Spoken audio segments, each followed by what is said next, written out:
Hey everybody, Karin Carr here with Georgia Coast Homes, and I just met with a seller who had a lot of questions about how the commission structure works. And that's a fairly common question, so I thought we would address it in today's video. Stay tuned.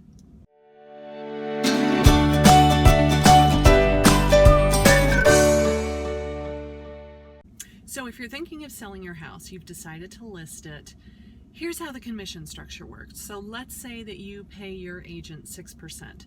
3% of that goes to the agent that represents the buyer. 3% the listing agent actually keeps for their brokerage. Now I work for Keller Williams, so 1% of that goes to Keller Williams. 1% of that goes to the marketing of your house. So flyers, advertising, paying for a professional photographer, things of that nature. That all comes out of that budget. And then 1% actually goes to me, and of that I have to pay Uncle Sam. Now there is no upfront cost to you, so we take all of the risk. We are assuming that your house is going to sell, so we incur all of the charges up front. Hiring that photographer, putting ads in the paper, putting ads on Facebook, putting ads on Google pay-per-click, printing flyers, putting the sign in your front yard, putting a lockbox on the house. We pay for all of those expenses up front with the expectation that when your house sells, we will be reimbursed for those costs. As a result, there is no money from you due up front. If for some reason your house fails to sell, I personally do not send you a bill saying you owe me $800 for the marketing that I've done for your house. I don't require reimbursement. I mean, that's a risk that I take up front because I know that your house is going to sell.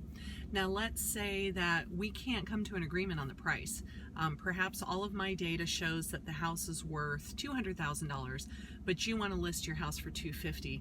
I'm probably not going to take that listing because I'm not in the business of laying out that capital for marketing knowing that the house won't sell at that price, and then you're going to end up just canceling the listing when it expires. Now, if you are interviewing several different agents, one person may charge less than the others. Rather than just evaluating people on how little they're going to charge you, they're probably going to do the least amount of work as well. So for example, I explained to you how the commission structure works.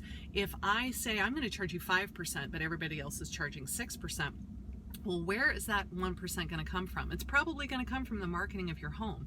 So if you hire the person who charges the least, they're probably going to do the least amount of work too. They're going to put your house on the MLS and then just wait for the phone to ring. Is that really your goal? Your goal is to sell your house and have the largest net proceeds at the end of the day. You want to walk away with the biggest check at the closing table as you can possibly get. Wouldn't it be better to hire somebody that has a really aggressive marketing plan that will end up with 3 or 4 buyers competing for your house and they're willing to pay the full price or even go above the asking price? That's the ideal situation. That's what we're all trying to find, is the multiple offer situation so that we can get you the most money for the sale of your house.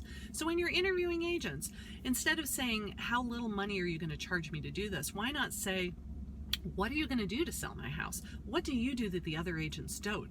What kind of innovative marketing programs do you have? How many buyers do you have in your database right now that you can market my house to? Aside from just putting it on the MLS and letting it go out to Zillow and Trulia and Realtor.com, because when we put it in the MLS, it goes out to all of those websites automatically. So what are they going to do above and beyond that to get your house sold? That is the more important question. I hope that was helpful. Thanks for watching.